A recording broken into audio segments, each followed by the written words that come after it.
श्री नमस्ते। ओम नमस्ते। ओम नमस्ते। नमो नरहंताय, नमो सीताय, नमो आयुर्वेदाय, नमो वज्राय, नमो सर्वसाधुनां। संयुक्तं नित्यं ध्यायन्ति योगिनः कामदं मोक्षदं चैव ओंकाराय नमो नमः।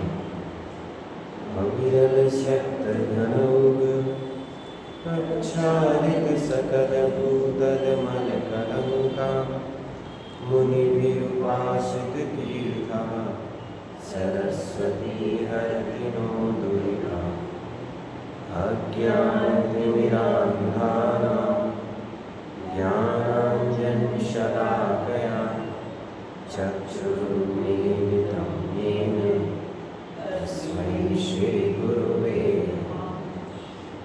मङ्गलं भगवान् वीरो मङ्गलं गौतमोपरि मङ्गलं कुन्दकुन्दाभ्यो जयधर्मोऽस्तु मङ्गलं।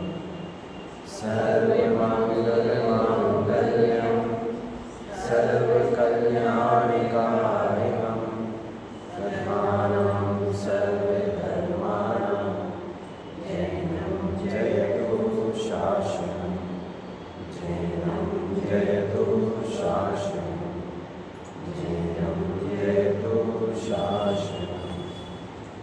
लक्ष्मीनिवासनिलयं ध्येयं निधाय धीरम् आत्मानुशासनमहं लक्ष्ये मोक्षाय भव्यानाम्।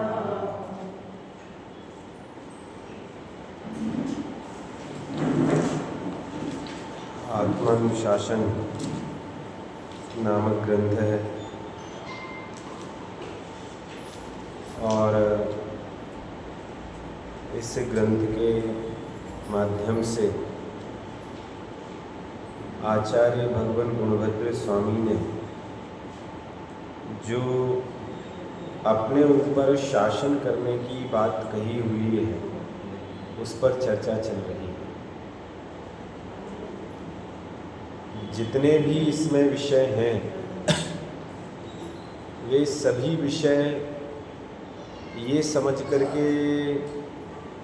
मत देखिएगा कि ये तो विषयाभिलाषी पुरुष के लिए हैं या फिर शिकारी जीवों के लिए है या जो झूठ चोरी करने वाले जीव हैं उनके लिए है या फिर जिनके जीवन में धर्म नहीं उनको धर्म कमाने के लिए है, पुण्य नहीं है पुण्य कमाने के लिए। ये वास्तव में जितना भी विषय है ये हम सब प्रत्येक जीव के लिए आवश्यक है। क्या करते हैं और क्या नहीं करते हैं ये मुख्य नहीं है। जो कर रहे हैं वो व्यवस्थित कर रहे हैं कि नहीं कर रहे हैं इसका अवलोकन आवश्यक है। यहाँ कल तक जो अपनी बात हुई थी वह बात 34वें और 35वें नंबर श्लोक के माध्यम से लौकिक जीवों की मूर्खता के संबंध में कि किस प्रकार से ये जीव पिता पुत्र को पुत्र पिता को मोह के अधीन होकर के ठगते हैं और इस ठगने की अभिलाषा में किसी भी प्रकार से कोई सुख नहीं है। और ये बात यहाँ समझाई थी विशेष रूप से कि भैया जन्म और मरण रूपी दाढ़ के मध्य में स्थित यह जीव निरंतर निरंतर काल के गराल में समाने के लिए अग्रसर है, बढ़ रहा है। इसीलिए ये प्रेरणा दी कि भैया किसी भी प्रकार से हट मत करो, ये मूर्खतापूर्ण कार्य मत करो और मायाचारी के परिणाम छोड़ करके पुण्य में अपने परिणामों को लगाओ। इसी प्रकार से दूसरी बात कही थी विषयांध पुरुष की दुर्दशा के संबंध में कि यह जो अंधा है, यह तो अंधा तो ठीक है, महाअंधा है। क्यों महाअंधा है? क्योंकि विषयों के कारण अंधा है। और जो अंधा जीव है वो तो केवल आँख से अंधा है, और जो विषयांध पुरुष है वो सारी की सारी इंद्रियों से अंधा है। इस प्रकार से ये 2 श्लोक कल तक अपने हुए थे। अब आज 36वें नंबर के श्लोक की चर्चा करनी है, और जिसकी उत्थानिका है विषयाभिलाषा की व्यर्थता। किसकी व्यर्थता?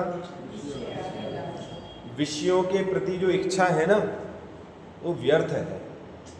क्यों व्यर्थ है? क्यों व्यर्थ है? क्योंकि संसार तो छोड़ के जाना ही है। पहले कह के आए हैं कि जन्म और मरण की दाढ़, जन्म और मृत्यु की दाढ़ के बीच में फंसे हुए हैं, तो इसीलिए ना करें। इसीलिए व्यर्थ है या कोई और अपेक्षा है? तो कुछ अलग बात यहाँ समझाने की कोशिश गुणभद्र स्वामी ने की हुई है। देखिए,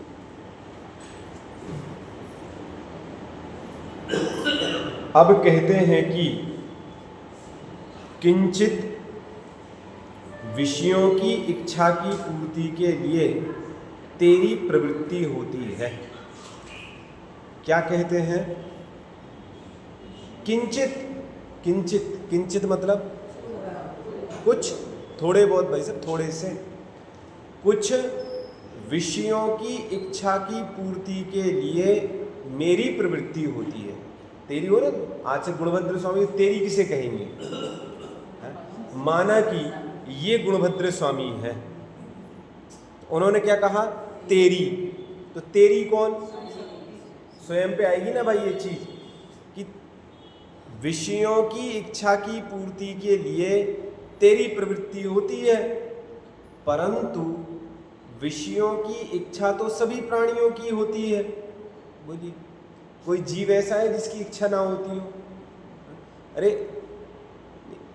मनुष्य गति के जीवों की तो होती है, त्रियंचों की, देवताओं की। भैया 3 लोक में जितने जीव हैं, एक भी जीव ऐसा नहीं है जिसकी इच्छा नहीं होती है। प्रत्येक जीव दुखी है और सुख चाहने की। जे त्रिभुवन में जीव अनंत सुख चाहे, चाह रहा है ना, प्रत्येक जीव की इच्छा है ना, वो ये सुख चाहता है, क्योंकि दुख से घबराता है, दुख से डरता है, इसलिए सुख मिल जाए, सुख मिल जाए, सुख मिल जाए। इच्छा की, विषयों की इच्छा तो सभी प्राणियों को होती है, लेकिन मनवांछित पदार्थों की प्राप्ति किसको हुई? ये बताओ। चाहते तो सब हैं वकील साहब, सब चाह रहे, लेकिन मनवांछित किसको मिले? मिले किसी को? भाई साहब ना किसी को मिले हैं और ना शायद मिल सकते हैं। कहने के लिए लोक में बहुत हैं मनसा पूरन, मन की पूरी करने वाले, और अन्य देवी देवता तो छोड़िएगा, 24 तीर्थंकरों में भी कई मनसा पूरन हो गए हैं अब तो। ये आपकी मन की मुराद पूरी कर देंगे, मन की इच्छा पूरी कर देंगे। कहाँ से मन की इच्छा पूरी हो जाएगी ये बताओ? जो चीज़ हम चाहते हैं उन चीज़ों को तो छोड़ करके तीर्थंकर भगवान मोक्ष गए हुए हैं। पवन भाई साहब क्या चाहते हैं? क्या चाहते हैं? सुखी होना चाहते हैं। और सुख किस प्रकार से चाहते हैं? धन संपत्ति मिल जाए, वैभव मिल जाए, अच्छा अच्छा भोजन मिल जाए, ओढ़ने पहनने के लिए मिल जाए, घूमने के लिए गाड़ी मिल जाए, यही चीज़ तो चाहते हैं, क्योंकि हमारी सुख की परिभाषा तो यही है। पंचेंद्रिय के विषय भोगों की पूर्ति सुख है। और जितने भी वीतरागी भगवान हुए हैं, जितने भी हुए हैं, 24 तीर्थंकर की बात नहीं, जितने हुए हैं वो सब इन सबको लात मार करके हुए, इन सबको छोड़ करके वो सारी की सारी गए हुए हैं। जिनको हम चाहते हैं वो उनको त्यागने की प्रेरणा दे रहे हैं, और जिन चीजों को वो ग्रहण करने की प्रेरणा दे रहे हैं उस ओर तो हमारी दृष्टि ही नहीं जाती है, वो तो हमारे ज्ञान का विषय नहीं बनता है। लेकिन मनवांछित पदार्थों की प्राप्ति किसको हुई, अर्थात किसी को नहीं हुई। यह बात आगामी छंद में समझाते हैं। क्या समझाते हैं कि भैया किसी की मन की पूरी नहीं हुई, किसी की भी मन की इच्छा पूरी नहीं हुई है। कैसे समझाते हैं देखो। आशागरतः प्रति प्राणी, आशागरतः प्रति प्राणी, यस्मिन् विश्वमणुपमम्, यस्मिन् विश्वमणुपमम्, कस्य किं कियादायाति, कस्य किं कियदायाति, वृथा वो विषयैषिता, वृथा वो विषयैषिता। क्या लिखा? आशागरतः प्रति प्राणी, प्रति प्राणी, प्रति प्रति मतलब प्रत्येक, प्राणी अर्थात प्राणी, प्रत्येक प्राणी, प्रत्येक प्राणी। आशागरतः, आशा मतलब आशा, गर्तः मतलब गर्त, गड्ढा गड्ढा। प्रत्येक प्राणी का, प्रत्येक प्राणी का जो आशा रूपी गड्ढा है, आशा रूपी गड्ढा, यस्मिन उसमें, उसमें विश्वम अनुपमम, विश्वम अनुपमम। विश्व है ना, विश्व, पूरा का पूरा विश्व, पूरा विश्व कैसा है भैया? अणु उपमम, अणु के समान। किसके गड्ढे में? आशा रूपी जो गड्ढा है प्राणी का, प्राणी मतलब इस जीव का, इस जीव का जो आशा रूपी गड्ढा है, इच्छाओं रूपी गड्ढा है, इच्छाओं रूपी गड्ढा, मनोकामना, इच्छा, आशा, जो कहना वो कह लीजिएगा, वो गड्ढा इतना है, इतना है, इतना है कि इसमें पूरा का पूरा विश्व, सोचो पूरा विश्व कैसा है? अणु के समान है। इतना बड़ा गड्ढा है, इतना बड़ा गड्ढा। मतलब कि भाई साहब इसमें जितना डाला जाए, जितना डाला जाए, जितना डाला जाए कम है।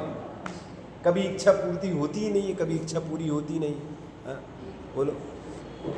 हर व्यक्ति ये कहता है कि बस ये काम हो जाए, बस ये हो जाए, बस ये हो जाए।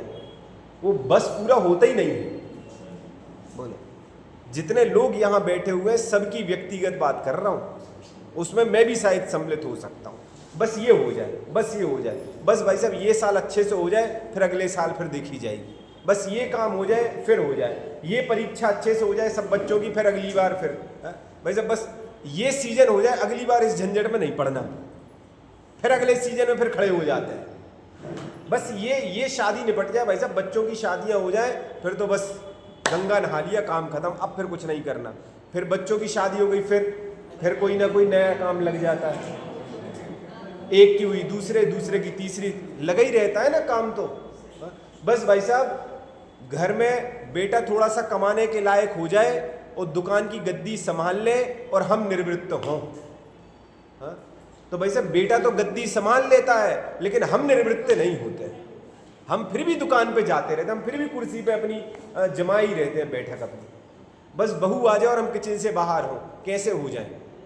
आशा रूपी गड्ढा है ना भाई साहब, पूरे नहीं होता है, पूरे नहीं होता है। कोई बच्चा किसी परीक्षा की तैयारी के लिए ये प्रण करता है कि इस परीक्षा में मुझे अव्वल आना है ना? किसी भी परीक्षा, जो भी परीक्षा आप पहले उठा लीजिए। एक बच्चा एक परीक्षा में बैठता है, एक परीक्षा का फॉर्म भरता है वकील साहब, और इस अपेक्षा से भरता है कि हमें इस परीक्षा में प्रथम स्थान आना है, अव्वल आना है, अव्वल। और उस परीक्षा में 6 महीने की मेहनत लगनी है।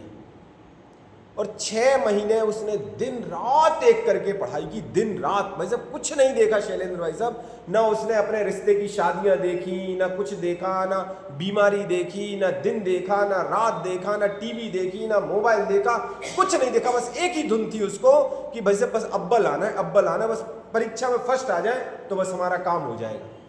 बस हमारी इच्छा यही है कि हम इस परीक्षा में प्रथम स्थान पर आ जाएं, पूरे के पूरे विद्यालय में और पूरे स्टेट में। परीक्षा हुई, परीक्षा होने के बाद रिजल्ट आया, और रिजल्ट आया और वो बच्चा फर्स्ट आ भी गया। ऐसा नहीं कि नहीं आया, उसकी मेहनत सफल हो गई। अब उसका काम हो गया ना, हो गया जयेश भाई साहब।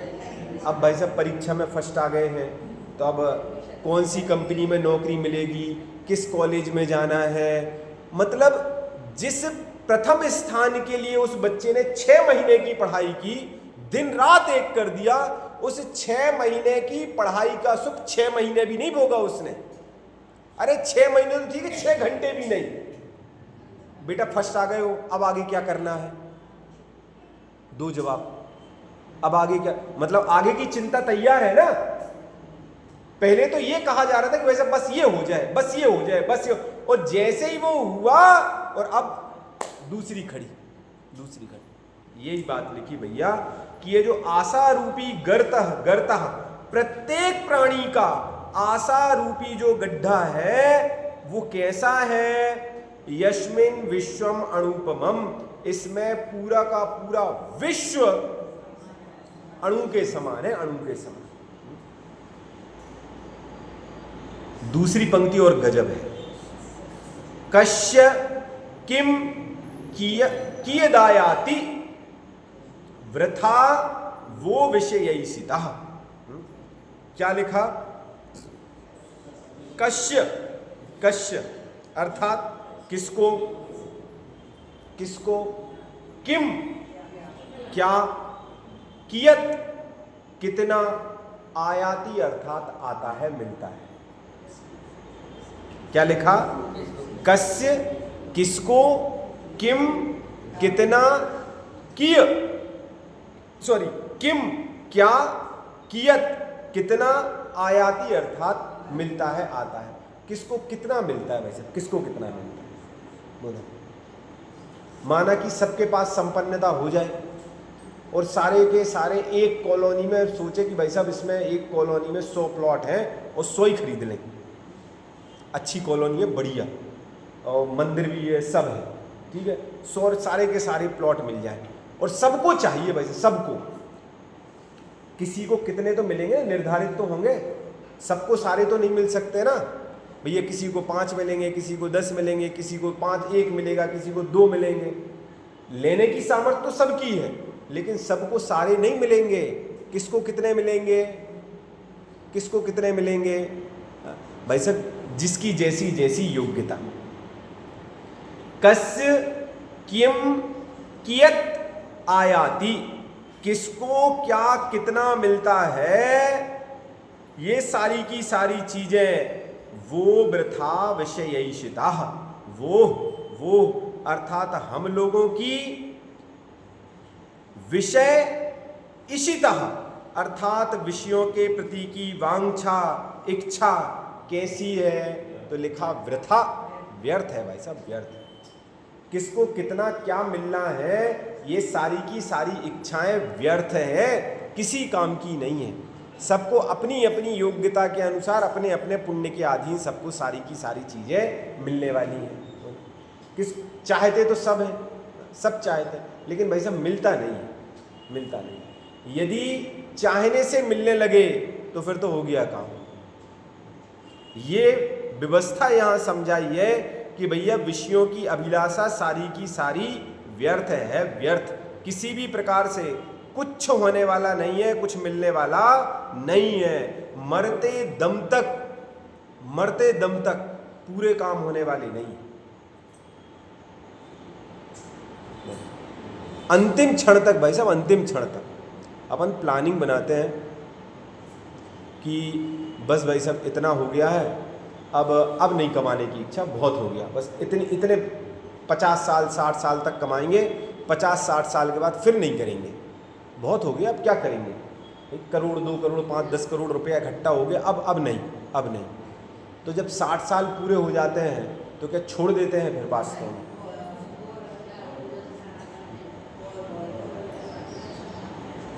रोकड़े जी, आसक्ति बढ़ती है, मतलब इतना है भाई साहब, दुनिया में लोगों के पास इतना है कि यदि वो सब दुकान बंद करके सब बैठ जाए ना, घर में बैठे रहे शैलेंद्र जी, केवल खर्च करें तो खर्च ना हो, इतना है। लेकिन फिर भी विचार करो, भारत के और विश्व के जितने भी 1 number 2 number 5 number 100 number 200 number पे आदमी हैं, कितनी संपत्ति है, उसके बाद भी भाई साहब इच्छा समाप्त नहीं होती। वर्तमान में आप विचार करो, वर्तमान की परिस्थितियों को विचार करो, एक बार ध्यान करो। हर व्यक्ति को राजा बनना है, अधीन होना चाहिए, अधीन। एक द्रव्य दूसरे द्रव्य के अधीन नहीं है, जबकि ये सिद्धांत है, सिद्धांत, और सिद्धांत कभी बदलता नहीं है। लेकिन फिर भी चाहता क्या है? पहले तो राष्ट्रपति बनना था, राष्ट्रपति बना, अब चाहता है कि सारे के सारे देश मेरे अधीन हो, और उस अधीनता, देश से अधीनता स्वीकार करने के लिए साम दाम दंड भेद सब कर रहे हैं, लेकिन फिर भी हाथ नहीं लग रहा। कैसे लग जाएगा भाई साहब, कैसे लग जाएगा? ये तो जिन शासन की वस्तु व्यवस्था है कि किसी भी प्रकार से एक द्रव्य दूसरे द्रव्य के अधीन नहीं है, प्रत्येक जीव स्वतंत्र है। स्वतंत्रता तो समझो, केवल आपकी आसक्ति है, उस आसक्ति को पूरा करने के लिए कुछ भी करते रहो आप, तो हो जाएगा क्या? मिल जाएगा? नहीं मिलने वाला है भाई साहब, नहीं मिलने वाला है। बड़े पंडित जी साहब, पंडित रविंद्र कुमार जी आत्मन, जिनका भी कुछ वर्ष पूर्व देहावसान हुआ, वे एक वाक्य कहा करते थे, भोगने की सामर्थ्य नहीं है। जयेश भाई साहब, एक 3 बिंदु गए, 3 बिंदु, तीनों गजब के। भोगने की सामर्थ्य नहीं है, जितनी विषय वस्तु है, जितनी है, वो भोग नहीं सकते, वैसे भोग नहीं सकते। दूसरी, ले जाने की व्यवस्था नहीं है।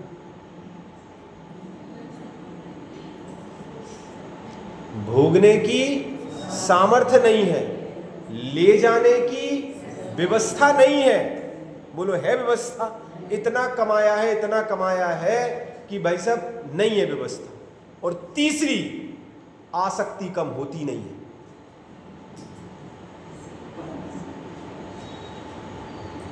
क्या कहेंगे बाबूजी? भोगने की सामर्थ्य नहीं है, ले जाने की व्यवस्था नहीं है, और आसक्ति कम होती नहीं।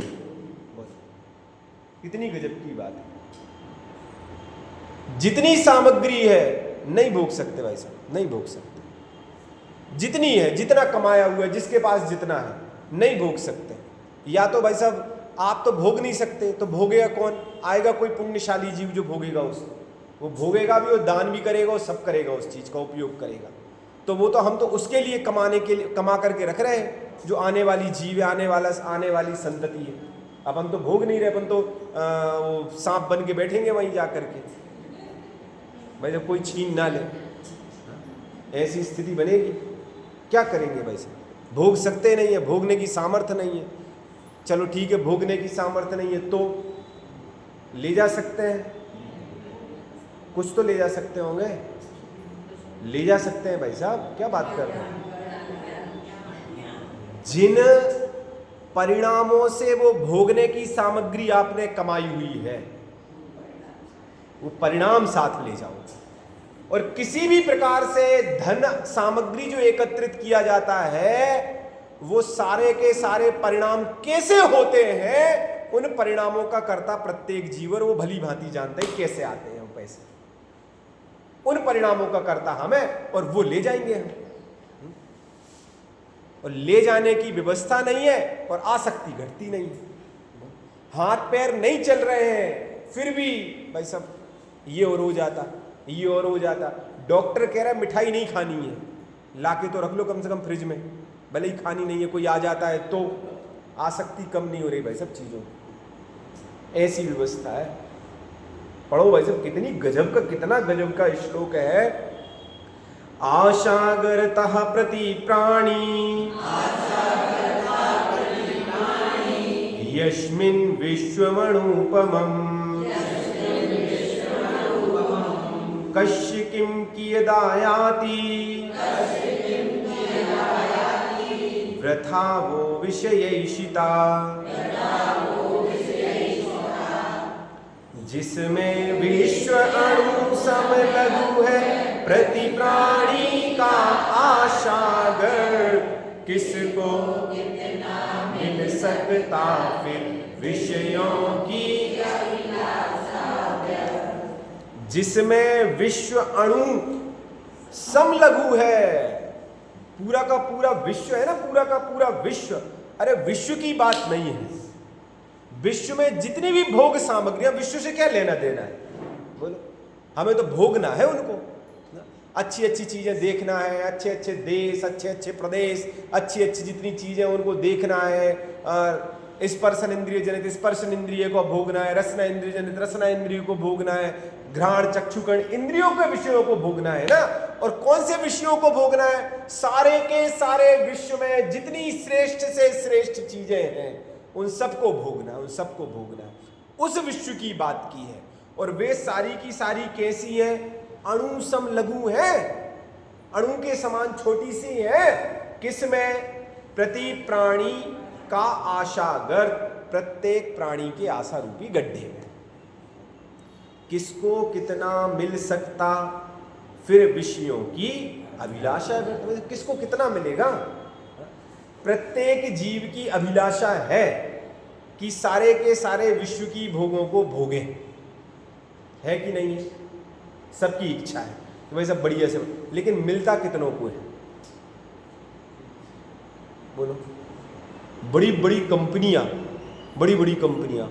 एक एक आइटम बनाती हैं, तभी तो वो यूनिक होती है। एक एक आइटम बनाती है, मिलती किसको है? किसी एक को ही तो मिलेगी। हाँ भाई साहब, नीलामी में तो 100 लोग बैठे हुए हैं, 1000 लोग बैठे हुए हैं, लेकिन मिलेगी किसको? एक को ही मिलेगी बस, सबको नहीं मिल सकती भाई साहब वो चीज। ऐसे ही ये सारी की सारी जितनी जीवों की इच्छाएं हैं उन सबको सब चीज चाहिए, लेकिन मिलने वाला किसी को नहीं है। वो तो एक को मिल गया, उधर तो किसी को नहीं मिलना है। ऐसी स्थिति है। अर्थ, अहो प्राणी, प्रत्येक प्राणी में आशा रूपी गड्ढा इतना गहरा है कि जिसमें 3 लोक की विभूति अणु के समान सूक्ष्म है। कैसी है? अणु के समान सूक्ष्म है, छोटी सी है, बिल्कुल छोटी सी। यदि 3 लोक की विभूति एक प्राणी को मिल जाए तो भी उसकी तृष्णा शांत नहीं होगी। पूरी की पूरी एक को मिल जाए ना, एक को, तो भी शांत नहीं हो रही।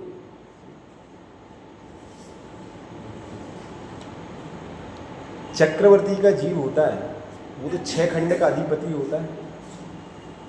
होता है कि नहीं होता है ना? पूरा का पूरा 6 खंड, मतलब चक्र रत्न मिलना इस बात का द्योतक है कि भाई साहब 6 खंड का अधिपति है। तो अब उसकी इच्छाएं खत्म हो गई। बोलो, विषयों की बात कर रहा हूं, विषयों की बात कर रहा हूं भाई साहब। केवल एक विषय की अपेक्षा नहीं है कि चलो अब 6 खंड का अधिपति हो गया तो सब हो गया, अब तृप्त हो गया। तो भाई साहब भूखंड की दृष्टि से तृप्त हो गया, रसना इंद्रिय की दृष्टि से, स्पर्शन इंद्रिय की दृष्टि से वो तो अभी खड़ी हुई है इच्छाएं। भोजन तो बनना ही है नरेंद्र भाई साहब। वो 365 रसोइयों को तो काम करना ही, उनकी तो नौकरी चलनी है। कहाँ जाएंगे वो? तो भैया कहने का मतलब ये है कि जीव कोई भी जीव हो, कोई भी जीव हो, प्रत्येक जीव की इच्छाएं हमेशा खड़ी हुई हैं, केवल कुछ को छोड़ करके। किसको छोड़ करके? या तो सिद्ध भगवान इच्छाओं से रहित है, अरहंत भगवान इच्छाओं से रहित है। हमारे परम वीतरागी दिगंबर मुनिराज की कोई इच्छा नहीं है, वे निर्लोभी हैं, उनकी कोई अपेक्षा नहीं है, उनको छोड़ दीजिए आप। बाकी शेष जितने हैं वो जीव, वो सबकी इच्छा लगी हुई है। यदि 3 लोक की विभूति एक प्राणी को मिल जाए तो भी उसकी तृष्णा शांत नहीं होगी, तो फिर बंटवारे में किसको कितनी विभूति मिलेगी? बोल। जब एक की भी शांत होने वाली नहीं है, सारी की सारी एक को मिल जाए तो शांत होने वाली नहीं है, तो बंटवारे में किसको कितनी मिलेगी? हाँ? कि सबकी तृष्णा शांत हो जाए। इसलिए तेरी विषयों की इच्छा व्यर्थ है भाई साहब, व्यर्थ है। किसी भी प्रकार से जितनी भी इच्छाएं हैं वो सारी की सारी इच्छाएं करना व्यर्थ है, व्यर्थ। हमें लगता है कि भाई साहब ये भी कर लो, ये भी कर लो, ये भी कर लो, ये भी कर दो, ये सारे के सारे काम कर दो, हम चले जाएंगे तो फिर कौन करेगा? हाँ? यदि हम चले गए तो कौन करेगा? ये मान्यता वास्तव में बिल्कुल सरासर गलत है, सरासर गलत है। जिन कदाचित पाप कर्म के उदय से, जो कई बार ऐसा देखा जाता है कि छोटे छोटे से शिशु होते हैं और उनके माता पिता छोड़ के उनका वियोग हो जाता है, तो क्या वो बच्चे पलते नहीं हैं? जयेश भाई साहब, पलते नहीं है क्या? उनकी शादियां नहीं होती हैं, उनके व्यापार धंधे नहीं होते हैं, सब होता है, सब होता है। ये तो केवल हमारा मिथक है कि बस इनका और करा दें, बस इनका और करा दें, बस इस बच्चे की शादी और हो जाए, अभी छोटा है, थोड़ा सा पैरों पे खड़ा हो जाए, बाकी फिर काम खत्म। अरे भाई साहब, ये सारे के सारे जंजाल, सारे के सारे प्रपंचों में फंसने में कोई फायदा नहीं है। जिस जीव, देखिए हो सकता है कि आप करने के आपके बाद ये और अच्छे से सेट हो जाए, मैं जाने की बात नहीं कर रहा हूँ, नहीं तो आप सोचोगे अन्यथा की बात नहीं है। यदि मेरी आयु पूरी हो जाए तो हो सकता है मेरा जो परिवार है वो और अच्छा हो जाए, है ना? क्यों? क्योंकि भाई साहब उनका अपना अपना पुण्य कर्म का उदय है, प्रत्येक जीव का अपना कर्म का उदय है ना? तो भैया जिस जीव का जैसा पुण्य है उस पुण्य के अनुसार काम होगा। ये तो सारी की सारी मान्यताएं वृथा हैं कि मेरे रहने से या मेरे रहते ये सारे के सारे काम हो जाए, इसमें कोई दम नहीं है। आप अपना काम देखो भाई साहब, जिस काम के लिए हम आए थे किस काम को करने लगे, क्या काम, क्या करने के लिए आए थे और किस काम में अपन लग गए। इसीलिए भाई साहब ये सारे के सारे जितने विश्व हैं, विश्व में जितनी विभूतियां हैं, इनको छोड़ो, इससे कोई फायदा मिलने वाला नहीं है, कुछ नहीं है, कुछ मिलने वाला नहीं है। 12 भावनाओं में वो अपन पूजा की पुस्तक में पढ़ते ना, संसार महादुख सागर के प्रभु दुखमय सुख आभासों में, मुझको न मिला सुख क्षण भर भी कंचन कामिनी प्रासाद। बोल, किसमें सुख मिला? किसमें सुख मिला? रंच मात्र सुख नहीं है, रंच मात्र। तो जब सुख नहीं है तो फिर ऐसी जिनमें केवल सुखाभास दिखाई देता है, ऐसी वस्तुओं को हम रखें ही क्यों अपने पास? क्यों हम उनके प्रति आसक्त होकर के अनावश्यक परिणाम करें फालतू में?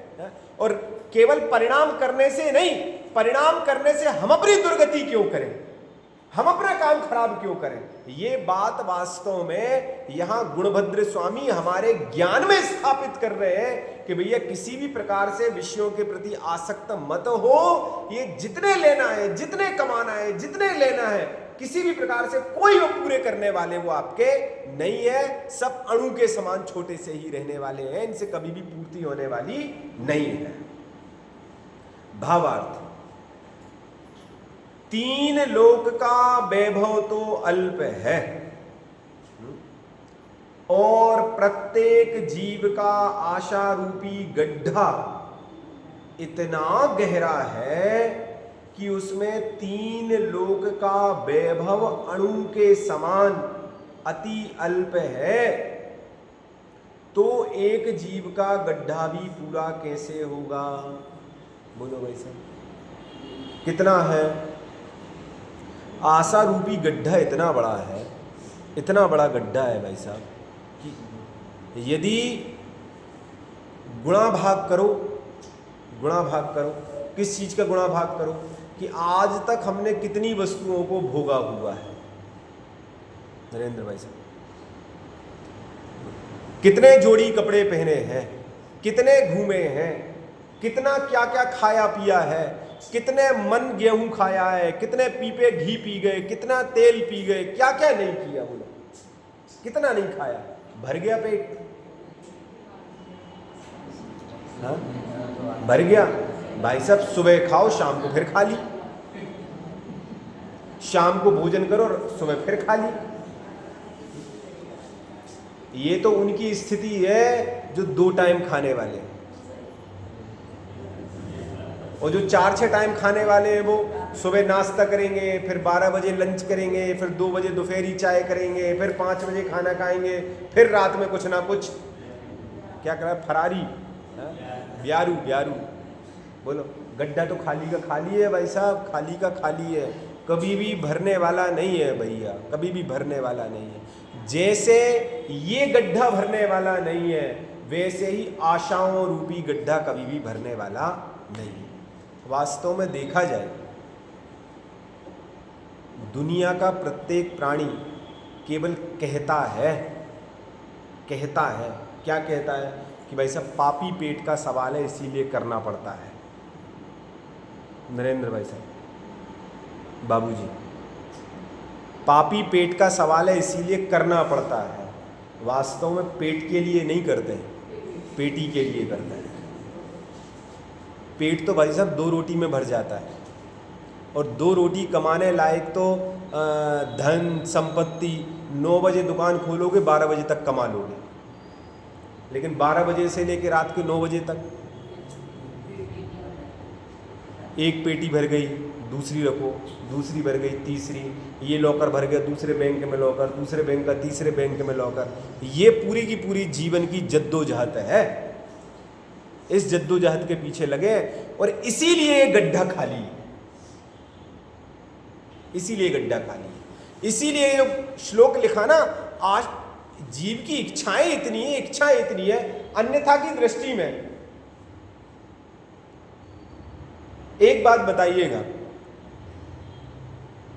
इच्छाएं हमारी कब तक है?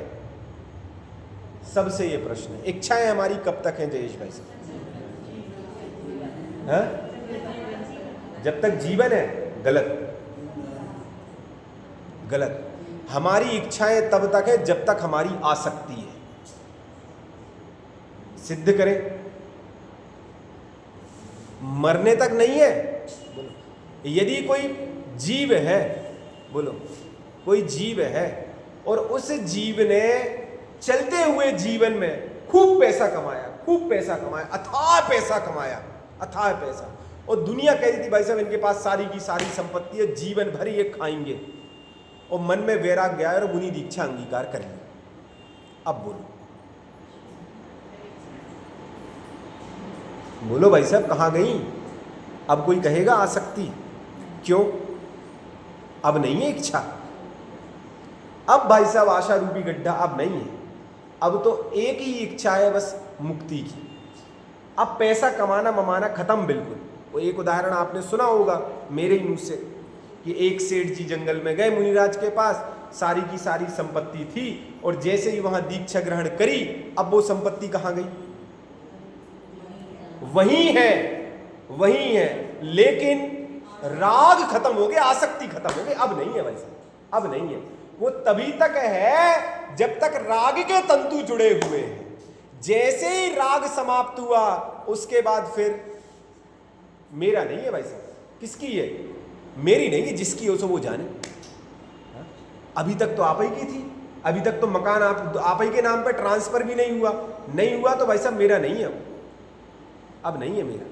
ये सारी की सारी चीजें तब तक है जब तक हमारा राग है, राग वस्तुओं को भोगने का राग, वस्तुओं को प्राप्त करने का राग है, और जिस दिन ये राग वीतराग का रूप परिवर्तित हो जाएगा उस दिन सब खत्म हो जाएगा, कुछ नहीं बचना, कुछ नहीं बचना।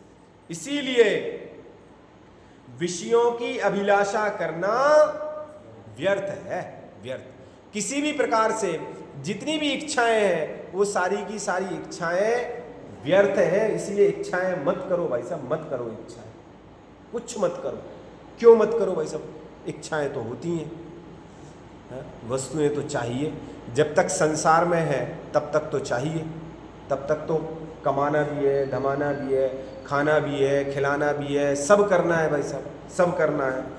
तो फिर उसके लिए कहा कि पुण्य का उपार्जन करो, करना है ना, पुण्य का उपार्जन करो।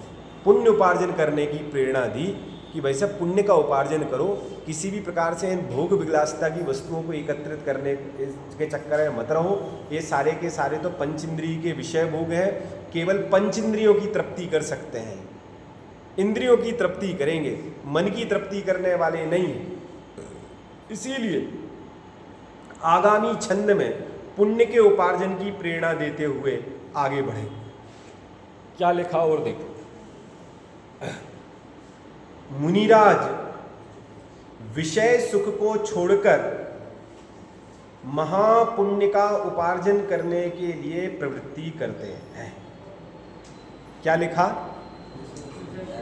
ऊपर तो बात चल रही थी कि पंचेंद्रिय के जितने भी विषय हैं ये सारे के सारे कैसे हैं कि विश्व के आशा रूपी गड्ढे में अणु के समान है सब। अब नीचे क्या लिख रहे हैं कि मुनिराज विषय सुख को छोड़कर महापुण्य का उपार्जन करने के लिए प्रवृत्ति करता है। विषय सुख नहीं चाहते, विषय सुख नहीं चाहते, वो तो महापुण्य चाहते हैं। कौन सा महापुण्य चाहते हैं और कैसे महापुण्य का उपार्जन करने की प्रवृत्ति है? इस विषय सुख की प्रवृत्ति से भव भव में नवीन शरीर धारण करना पड़ता है। हर पर्याय नहीं मिलेगी, हर पर्याय नहीं मिलेगी। इसलिए जो आत्म कल्याण में प्रवीण हैं वे सोच विचार करके आत्म कार्य में प्रवृत्ति करते हैं। अन्यथा की दृष्टि में यदि हम अपना विचार नहीं करेंगे तो करेंगे क्या भाई साहब? यदि हम अपना स्वयं का जीव का विचार नहीं करेंगे, हम अपनी आत्मा का विचार नहीं करेंगे, अपनी शुद्धात्मा का विचार नहीं करेंगे तो क्या करेंगे? इसी में तो ज्ञान जाएगा ना, इसी में तो ज्ञान। और कब तक? अनंत काल तक यही करते रहेंगे। जिया कब तक उलझेगा संसार विकल्पों में, कितने भव बीत चुके संकल्प विकल्पों में। कब तक भाई साहब? अनंत भव बीत गए इन्हीं चीजों में। यहाँ उठा, वहाँ पटक, यहाँ कर, ये कर, वो कर, इसका कर, उसका कर, इसी चक्कर में सारे के सारे भव चले। और यदि इसी चक्कर में हम अभी भी लगे रहे तो क्या होगा? कुछ नहीं होगा भाई साहब, ऐसे ही चले जाएंगे। अगली पर्याय मिल जाएगी, उस पर्याय में भी यही करते रहेंगे। जैसे परिणामों से अगली पर्याय मिलेगी उस पर्याय में जाकर उस पर्याय के अनुरूप काम करते रहेंगे। इसीलिए इस विषय सुख की प्रवृत्ति से भव भव में नवीन शरीर धारण करना पड़ता है। इसीलिए जो आत्म कल्याण में प्रवीण हैं वे सोच विचार करके आत्म कार्य में प्रवृत्ति करते हैं। कौन प्रवीण है? जो आत्म कल्याण में, जो आत्मा का कल्याण करना चाहते हैं। प्रवीण मतलब कुशल, चतुर। जो आत्म कल्याण करने में कुशल है ना, कुशल, हर व्यक्ति कुशल है। बोलो वैसे अपने अपने व्यापार में सब कुशल है कि नहीं है? भोजन बनाने में सब माताएं बहनें कुशल है कि नहीं है? या यदि कोई व्यापार करे तो उसमें कुशल है कि नहीं है? सब में कुशल है, बस आत्म कल्याण को छोड़ करके। आत्म कल्याण में प्रवीण बनने की भावना यहाँ दे रहे हैं कि भाई साहब दुनियादारी में चतुर होना अलग विषय है, वो काम का नहीं है, वो प्रवीण होना काम का नहीं है। आत्म कल्याण में प्रवीण होना कार्यकारी है। ये सोच विचार करके आत्म कार्य में प्रवृत्ति करते हैं। लोक में समस्त प्रभाव पुण्य का ही फल है, यह बात आगामी छंद में कहते हैं कि जितना भी प्रभाव दिखता है वो सारा का सारा किसके माध्यम से दिखता है, तो लिखा पुण्य के प्रभाव से दिखता है, पुण्य के प्रभाव से। इसीलिए उस पुण्य को ही प्राप्त करने के लिए यहाँ आगामी श्लोक लिखा हुआ है, इसको पढ़ लेते हैं, इसकी चर्चा अपन कल प्रारंभ करेंगे। आयुः श्रीवपुरादिकं यदि भवे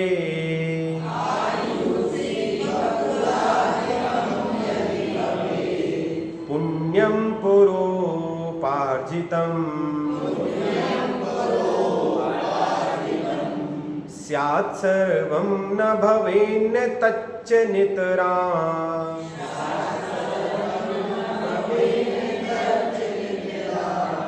मायातितेऽप्यात्मनि इत्यार्यः सुविचार्य कार्यकुशलः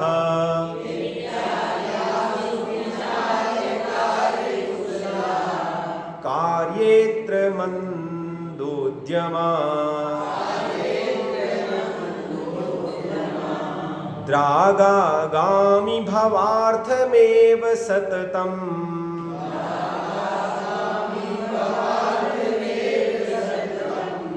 प्रीत्यायतन्तेतराम्। इसमें पुण्य उपार्जन करने की प्रेरणा दी है। कुछ बातें भी कही, बहुत अच्छी बात कही है कि भाई जो भी चीज़ें हैं वो सहज मिल जाता है यदि पुण्य का उदय रहता है, उसके लिए पुरुषार्थ करने की आवश्यकता नहीं है। यदि पुण्य है तो सब मिल जाएगा, लेकिन किस काम को करने के लिए पुरुषार्थ करने की आवश्यकता है जो सहजता से नहीं मिलेगा, बिना पुरुषार्थ के नहीं मिलेगा, वो क्या काम है, इन सारी की सारी चर्चाओं को यहाँ इस श्लोक के माध्यम से अपन कल करेंगे।